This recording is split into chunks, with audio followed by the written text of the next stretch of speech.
Luxury. Today's song is from a G-Funk pioneer who took West Coast hip-hop to a whole new level. This song first appeared on the Above the Rim soundtrack, then as a single on this artist's triple platinum debut album.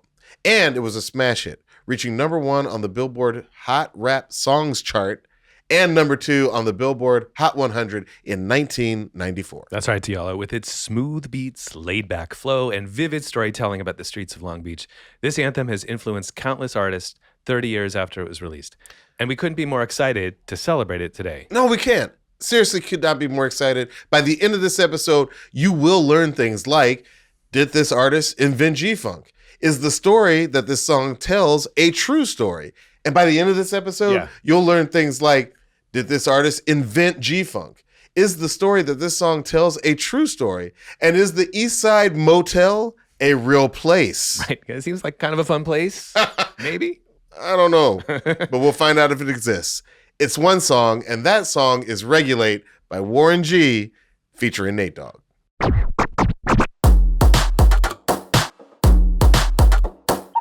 I'm actor, writer, director, and sometimes DJ Diallo Riddle. And I'm producer, DJ, songwriter, and musicologist LUXXURY, a.k.a. the guy who whispers Interpolation. So for the first time in One Song history, we're going straight to the source and breaking down the song with the literal authority, the artist He's right there. Whose name is on the song. He's sitting right here. He's right here in the studio with us. Our guest is a Grammy-nominated rapper, producer, DJ, and a masterful storyteller, and a masterful freestyle rapper. He's collaborated with the likes of Tupac and Snoop Dogg, among many, many others, hailing all the way from Long Beach, California. Give it up for today's guest, the legend, Warren G. Give it up. What's up? How you doing? Thanks for coming. Oh my God. What an honor to have you here. Thanks for coming. Thanks for having me. Blowing our minds that you're in the Heartbeat Studios with us. So, we're just going to get right into it. And by the way, congrats on the 30th anniversary. Thank you. Of Regulate, and the album. Thank you. This is a momentous time. How do you feel? I feel good. I'm happy, that I'm able to still be, in the music business because a lot of people come in and come out real fast. It'll kick you out. And just to be here for 30 years and still be a household name and people still love you, it feels good. And it's crazy to have your voice here because your voice has sometimes rappers, their voice changes over time. Or you know what I mean? It's Warren G. Oh, yeah. Well, listen, before we break down how your song was made, we want to get into the origin story. Yes. Your origin story, to be very specific. From a musician's perspective, what was it like growing up in Long Beach? It was cool. It was a lot of, a lot of gangs, a lot of sports, church. It was a fun place, and I was born there. Born and raised there, so I was born into everything that was a part of the city. So, but like I said, it was cool. What was the hip-hop scene in Long Beach like? We're talking about basically the late 80s, and that's where you're growing up. What were you listening to? What was the local scene like? Run DMC, the Fat Boys, Slick Rick, Dougie Fresh, Grandmaster Flash and Melly Mel, Sugar Hill Gang, Jimmy Spicer.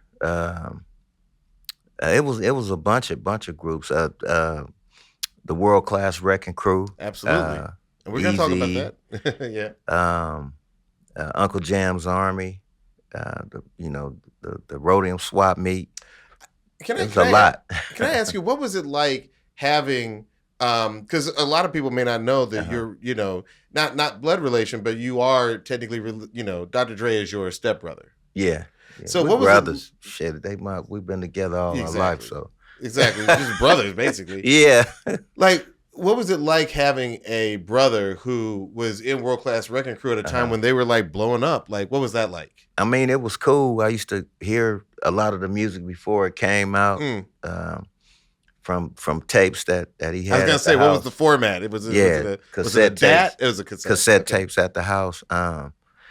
And it just felt good to know that somebody in the family was successful in the music business, and we all loved it, And me being a young kid, I looked up, I looked up to him, and when you have a big brothers, Andre and Tyree, you look up to the guys that's older than you, because I had older sisters, my sister Felicia and Tracy, and then I have little sisters up under me, Shamika and Mitzi. And how do you start making music? Because obviously with Dre and this happening, is there a moment where suddenly you're kind of brought in to sort of participate or see how it's made, and something clicks like, oh, I can do this, or they bring you into it?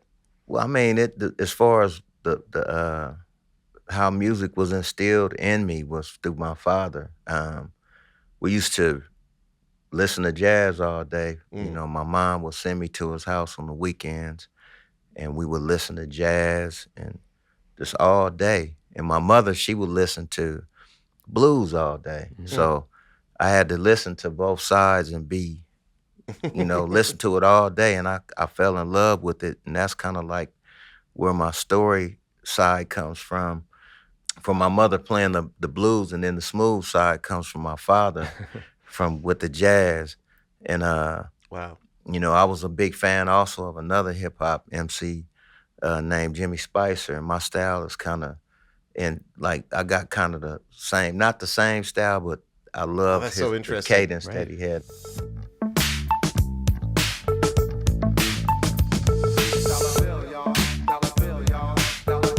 That was really dope. Because I always felt like Slick Rick had a big influence on just like the West Coast in general, because at a time when all the rapper kind of rapped very strong like this. Like, Slick was, he had a totally different style. Once upon a time not long ago, when people wore pajamas and lived life slow, where laws were stern and justice stood, and people were behaving like smooth. Some melodies in there. Smooth. It was smooth, and I felt like you and Snoop, like I always, as an observer way off in Atlanta, Georgia, I always felt like the West Coast must have had heard Slick Rick in a different way. Yeah. I mean, we but you're bringing in Jimmy Spicer, which is a very interesting connection. Yeah. It was we love Slick Rick still. Yeah. Out here in California. So I mean, that was incredible. But Jimmy Spicer, Count Cool Out. Crazy way I kill my time, I got my O from the girl. Oh, gee, he's fine. You in for the peace I bring to the world. I took a T from the tune, Duke Cavell. Got my C from the clouds. He was really, really dope, and he also was a storyteller as well. It kind of rubbed off on me a little bit, not all the way, but just a little bit. And as far as I went on to answer the question, to continue with it from earlier, that was how I was introduced to music, and then living with Andre and Tyree, and my dad and my stepmom Verna and my little sister Shamika, and Dre used to be in there mixing on the turntables. So I asked him, like, man, can you show me how to do that? Okay, I was a sports guy. Yeah. I was football. I played straight football, but so he showed me how to start mixing, and so how to mix like DJ vinyl mixing. Like the just first to be a performer. Yeah, DJ. the first record that he showed me how to do some scratching and mixing with was, I think the name was called Shaheem, or remember It's Time. It's time, it's time, it's time, it's time, it's time. But that's what a lot of DJs used to mix when they battling each other to see who was the dopest. You had two copies of the same record? Is that two what copies it was? of the same record. And he taught you to do that he showed me how to do it. That routine. It took me a minute to learn it, but I learned it. And that was dope, that he even showed me how to do that. And did you take it to the stage? Did he give you like an opening slide? No, not at all. Not at all. So I always, like I said, I had the music in me, and I used to always be around a lot of guys that was rapping. And one of the guys that was really good at it was Snoop. So it used to be Snoop and the Twins and just a host of us. And how'd you meet Snoop? Our relationship started in King Park and CIS, College Intermediate School. It was right across the street from King Park. Mm-hmm. And, we know it from your rhymes. Yes, indeed. So we used to be at the park because that was like our home, like our epicenter of. That's where everybody met up at, and that was after school. No, this was after school during the summertime, because in the summer they had free lunches and summer programs. Right. So we joined like the summer programs, and they used to take us to Cal State, which is another place that's mentioned in this DJ. Now what should I do? Catch the bus to Cal State or chill with the Voltron? We just used to have a lot of fun and activities to do. Even though we was in a neighborhood that was really gang heavy, that was our getaway right there. It was Kings Park, and even though all of the gangsters used to be there, They were at the there park too. Yeah. We was born there. And are you like so everybody rapping knew each freestyle, other. like cypher style, or like is that what you're doing in the park sometimes? Well, me and Snoop and Dirty Left, which is his older brother Jerry, we all, and the twins, all of us, we all built our relationships being at King Park. And like I said, the free lunch programs and the United Teens, that was providing jobs for us. But what we did, we had on our block, it was a guy named Steve. He used to drive in a white van, and he was scooping us up, all the young kids, all in the neighborhood. He could have kidnapped us if he wanted to, because that's how. I'm getting that white van. You know what I mean? Let's get in that white so, van. windows, yeah. You know what I mean? But we were so deep, we'd all get in there at the same time. So that was the Voltron crew, another thing that I talked about. Okay, I was going to question ask answered. you about And the that shit Voltron answered. crew. So wait, the Yeah. Voltron crew Uh-huh. was just like some kids who liked that show Voltron. Well, we liked Voltron, but we was pretty much like Fat Albert now and the bunch, Fat And Albert. the Junkyard Gang. The Junkyard Gang. That's what we was pretty much like that. But the Voltron crew, that was just our. That was your clique. That was the big thing at that time. So that was our name, and Steve would pick us up to take us around the city to sell candy. So we I was worked. wondering where them kids came from. Yeah, we we used to sell candy. Yeah. We used to sell candy. We'd go over by UCLA. We'd go to Santa Ana, everywhere, like just all like places where we know that they got money at the grocery stores and stuff like that. And we used to sell the candy, and after we would finish selling candy, we would get back to the van. And our main thing was, once we made the little money that we made, we would make like $25, $30 off A piece? selling the candy. Yeah. That's a lot of money. Yeah, It's good money. at a kid. young age. Yeah. So our thing was, he would take us to McDonald's afterwards, and all we wanted to get was a Big Mac value pack. That's when they called those the Big Mac value packs. And we would be freestyling, because everybody in the van pretty much knew how to rap or freestyle. So we would just be in the van, just rapping, battling, freestyling, and having a good time, flipping quarters and, doing all that type of stuff right there. And that was one of the things that introduced me into starting to rap, just being around them, as well as watching Dre with the World Class Wrecking Crew doing his thing. So Dr. Dre, Dr. Dre, Dr. Dre, Dre. I was going to ask you if you felt like early on, did you know that you wanted to be a rapper or a producer, or did you know that you wanted to do both? it was in me.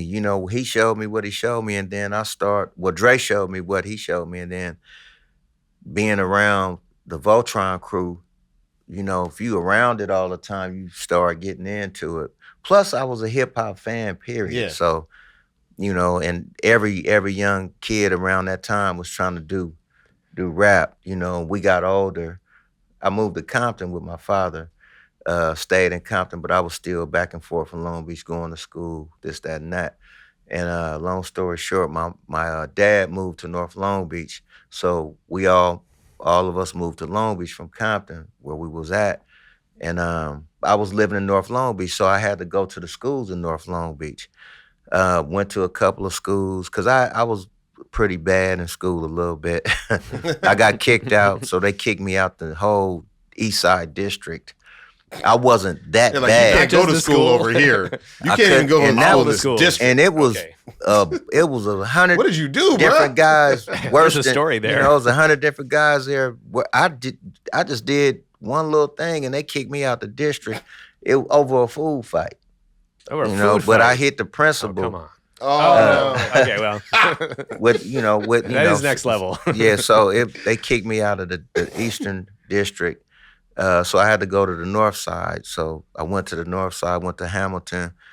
First time, as soon as I got there, got into it with a dude, a blood dude, trying to bang on me, and I'm like, I ain't getting ready to be sitting here, going at it with this dude. So the principal and them got wind of that, so they kicked me out of there. Then they sent me to Lindbergh, which was where everything started. Lindbergh was the one.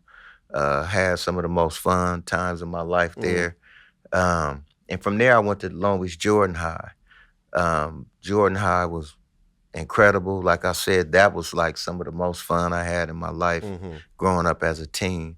So one day I'm at lunch, walking out from lunch and going to go get in line to get my lunch, and I hear somebody calling my name, Warren. So I'm looking, I'm like trying to see who it is, like Warren.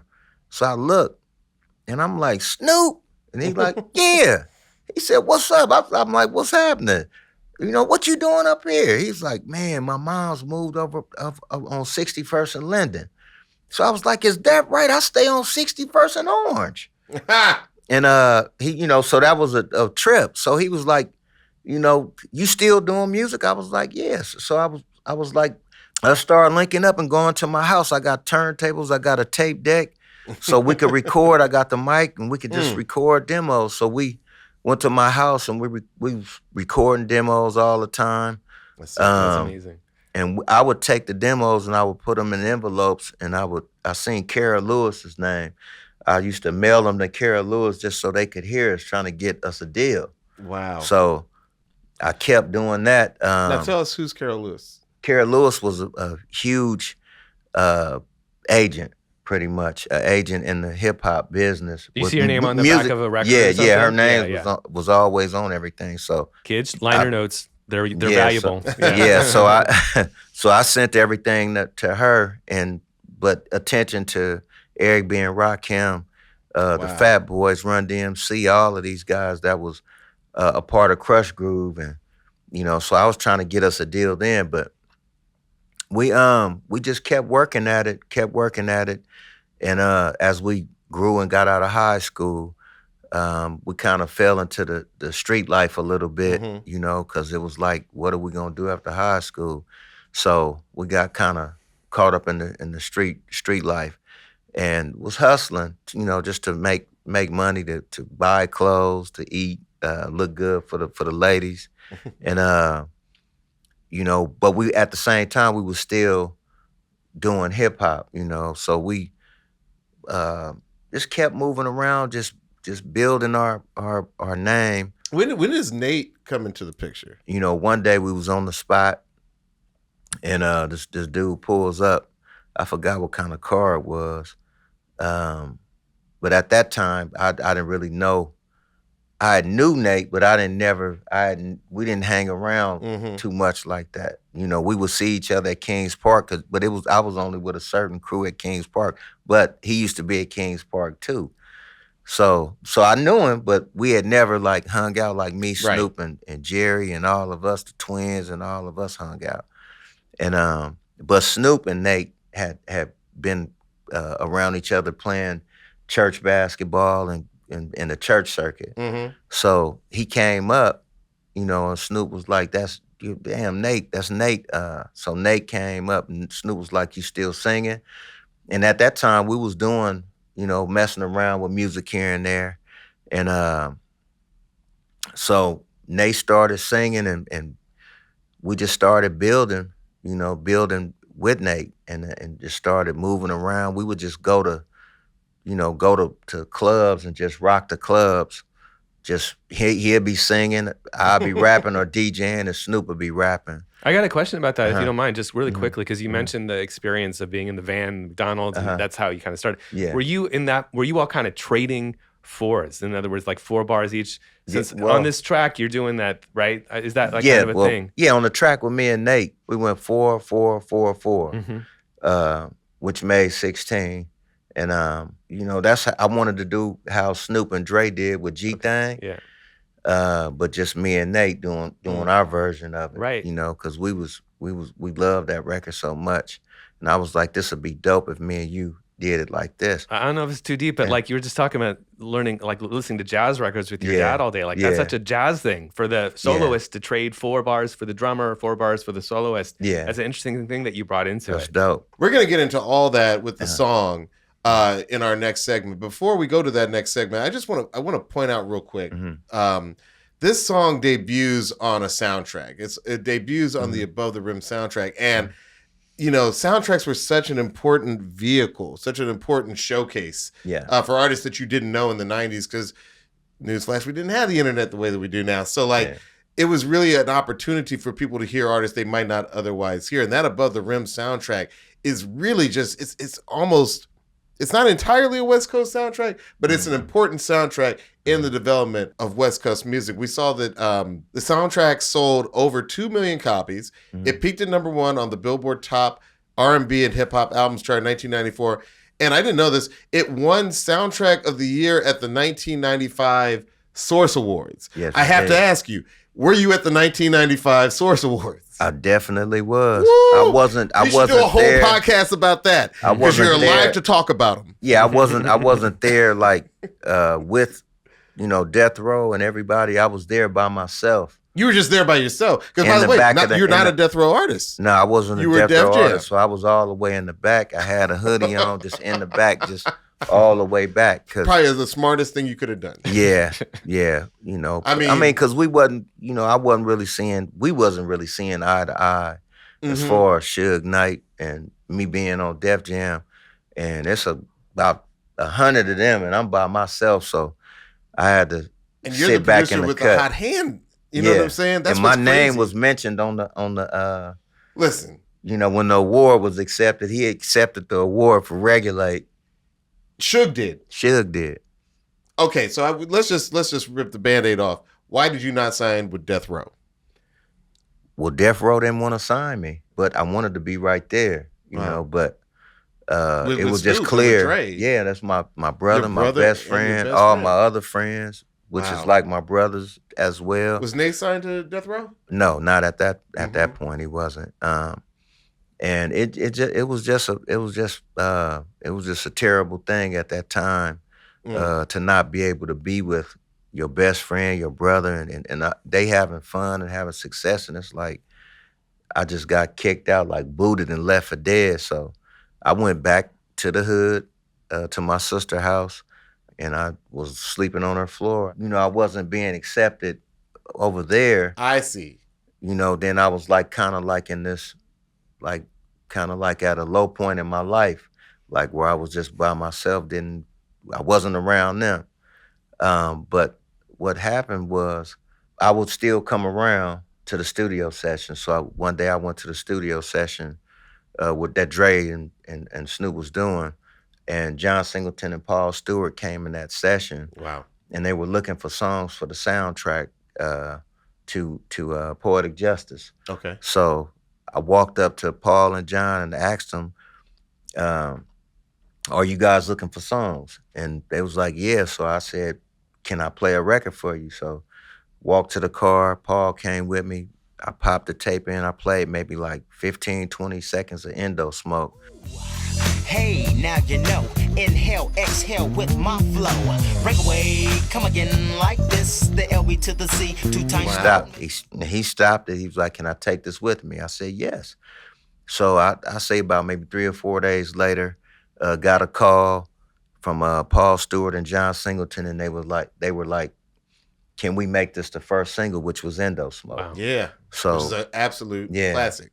A classic. Yeah. So that was like what happened. That was what opened the door for me to be signed to Def Jam, because Paul had a relationship with Def Jam. Okay. That makes sense. So glad you walked us through that. Yeah. And so Paul Stewart, he influenced so many careers. Yeah, a lot, a whole bunch of guys. So had a meeting on the phone with Def Jam, but I thought it was for Mr. Grimm. I didn't think they was on there for me. So we on there doing the interview, and they like, we want the guy that kind of has like the little melody to him. And I'm the producer, so I'm listening. So, you know, the melody produced, you know, he's got like a melody, like a singing type of style to him. And I was like, that's me. That you talking about me. And by the way, nowadays we live in a world where there are J. Cole's and all these people who are rappers and producers. Yeah. But I'm gonna go out on a limb and say I don't know that many rapper producers. It's not a lot. There was not a lot back then. You're absolutely one of the first. It still ain't a lot. A lot of these guys. Yeah. I mean, a lot of people are like Kanye. They try it. Like they start off producing and rapping on their songs, but then at some point they're definitely not producing their songs anymore. They're just rapping. Yeah. You know what I mean? But you're one of the first rappers/producers. Yes, indeed. That everybody knows. Oh yeah, he's the producer as well. Right. And I learned that from Dre, DJ Quick, and Q-Tip. As far as, you know, guys that produce and rap. And all of that stuff right there that you know, introducing that song on that soundtrack opened the doors for Def Jam to sign me. So I signed, had the meeting with Def Jam. They flew out, Leor Cohen, Tracy Waples, Chris Lighty. Leor? Okay. They flew out. I met Russell later. They flew out. We met. My lawyer had a good talk. It was other labels trying to get at me as well, but I had to think about it. And when I thought about it, I was like, Crush Groove. That's all that kept flashing in my head, like part of that legacy. Boom. So I don't want to hear from nobody else. I want to sign with these guys. Forget about it. Loud. Yeah. Delicious vinyl. Yeah. So I signed with them. And the first thing I did was I said to myself, I want to go get my own equipment, you know, and take it to the house and just work from home so I don't have to go to the studio and spend all of my budget. I can keep that money in my pocket. Smart. And so I did that, started creating my music there. So walk us through the timeline. You got the deal, and then you make Regulate, which goes on the soundtrack, which hits hard, and then... Well, this is what happened now. What I did, I created Regulate, and was also creating the rest of the songs that I had for Regulate the G-Funk era. I did all of them right there in my apartment. And the way Regulate got its liftoff was, like I said, I used to go see Dre, see Snoop at the studio. So I just went to the studio to go see Dre at Record One. He was working on music, and it was him and Mike Lynn. So Mike Lynn, I was like, Mike, I want you to hear the song I just did. So he came to the car. I popped the CD in this time because I was a little bit more advanced.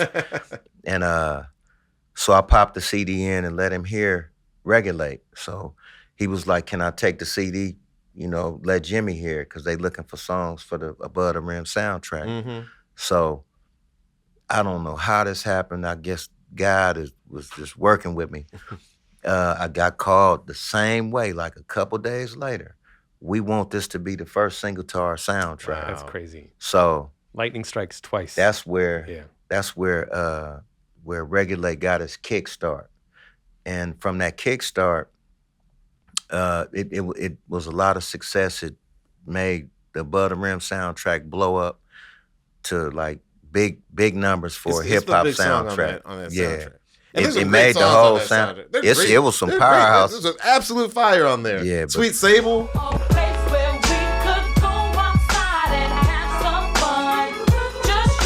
Big Pimpin'. Yeah, it was some bangers. But this is the one that sold it. Yeah, that Regulate sold the whole soundtrack, and then once they got into the record and they heard all the other music, it was like, oh, this is a dope soundtrack. So what we did, Def Jam, we took the single, the same record, we repackaged it up, made it look like it was a brand new single again, and we re-released it as my single. Yeah.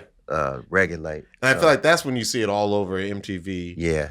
After the break, we'll dive into how Regulate was made with the one and only Warren G, who's with us today. We'll be right back. Welcome back to One Song. All right, Warren, walk us through it. We got to learn how you made Regulate. Let's dive into these stems. How about we start with the drums? Okay, I got the kick here. That's cool. So it's emphasizing the original samples, kick drum. Because you need that quad knock in your car. Yeah, so that was the kick I used in there. And this was the hi-hat right here that I used in there. It's just a straight hi-hat. 16 notes running through the whole thing. Yeah. But I'm going to go on a limb and say, like, from this song to like the most recent Glorilla album, sometimes you should not overthink the hi-hat. Like the hi-hat serves a purpose. Especially if it's like, that's an 808 hi-hat, I assume? Yes, indeed. Yeah. So you had an 808 drum machine, so and you you hear took all that the sounds sample? off of it. That's the symbol. That's the 808 That's the Roland sample. TR 808 for those. Yes, indeed. Keep track at home. That's the symbol. Classic I had sound. A pad. Me and Greg knocked this pad down right here because I used to have musicians come in from all over the place to just play on, like, hello. These strings, I love the string pad. The song was already cinematic. You're literally sampling cinema at the beginning of the thing, at the beginning of the song. But when you put those strings underneath it all, that it's really just like, oh, damn, what am I about to listen to? It added to drama. Exactly. Like a movie. Yeah. You know what I mean? Speaking of the movie, the Young Guns sample. Let's talk about that. I had to figure out what would I do for the intro of it. So, because that's what I did with every one of my records, and that's how we used to do it on the Chronic. We would do an intro before we start. Set the mood. Either before the hook or the verse, we would have an intro. Sometime we would start right off the intro. Sometime we would go right into the hook, then the verse. Yeah. It's almost on a case-by-case basis. Yeah. Went to the back of my VCR, put my RCA jacks in, took my 1/4 inch, put it into the MPC 60, and lined up the numbers where I heard the parts for Regulate, which was in the movie, the part where the guy says Regulators. Yeah. Is Young Guns? Yeah. He said, we work for Mr. Tinsdale as regulators. And then he says something else. And he says, but you can't be any geek off the street. And then he's some more going. He said, you got to be handy with the stiff. You know what I mean? Earn your keep. So I took each part. I looked at the numbers and sampled it. Boom, in each part. And then I put it together and made it an intro on the front of the Regulate sample. Can you play the sample from Young Guns for us that we hear at the beginning of the track? See. I don't think a lot of us knew that was. I have it. Even though we saw that movie, I don't think we knew that. Regulators. We regulate any stealing of his property. We're damn good too. But you can't be any geek off the street. Gotta be I have handy a with question, the steal, Warren. if you know what I mean. Earn your Whose keep. voice are we? Yeah, That's who is me. that? That's you. That's you? Yeah, that's Screaming Regulators. Regulators! I always wondered that. Mount up! There it is. Mount up. You did it again. That's proof. Oh, yeah. Sometimes I love doing this show. Yeah, that was And man. did that word have meaning like in your friend group before the movie, and it was a coincidence when you heard it in the Great movie? question. We used to say regulate this or regulate that. Yeah. Well, I got to go regulate. I'm about to regulate this food right now. You about to regulate Hey, food? you tripping, man. Y'all go regulate that. You know what I mean? Like, that's the reason. It was just like an inside thing. Yeah. Yeah. So that's how. And then you heard it in the movie, and you're like, oh, that's our word. When I heard that, I was like, oh my God. Hey, amazing. could I you done struck it. use it like as a command, like, hey, regulate me some mac and cheese? Exactly. That's That's acceptable? yeah. Placeholder verb for anything. Well, you obviously in Long Yeah. Beach, you guys are playing with language. We got Snoop's whole Yeah. thing. I think Snoop got the Izzles. Izzle, yeah. He got that For from Double Shizzle. Dutch Bus, right? Oh, okay. E40. E40. Oh, okay. Uh-huh. Okay. Well, at least it's West Coast. Yeah. May not be Southern Honestly, California we exclusive. E40 invented so much slang. Yeah, over the course he's the of- slang king. He's the slang king. All right, let's talk about the Michael McDonald sample. Is that a song you heard a lot growing up, or was it something you discovered, just in your travels? No, I had heard it before through my parents. Uh-huh. You know, when they would have parties with their friends, they would play it. And so I knew the song, but I hadn't heard it since I was a kid. So Yeah. I had found the sample. Actually, I was on my way home one day and I stopped by Roscoe's. Went to Roscoe's. It was a dude out there selling records, incense records, and a whole bunch of different things. So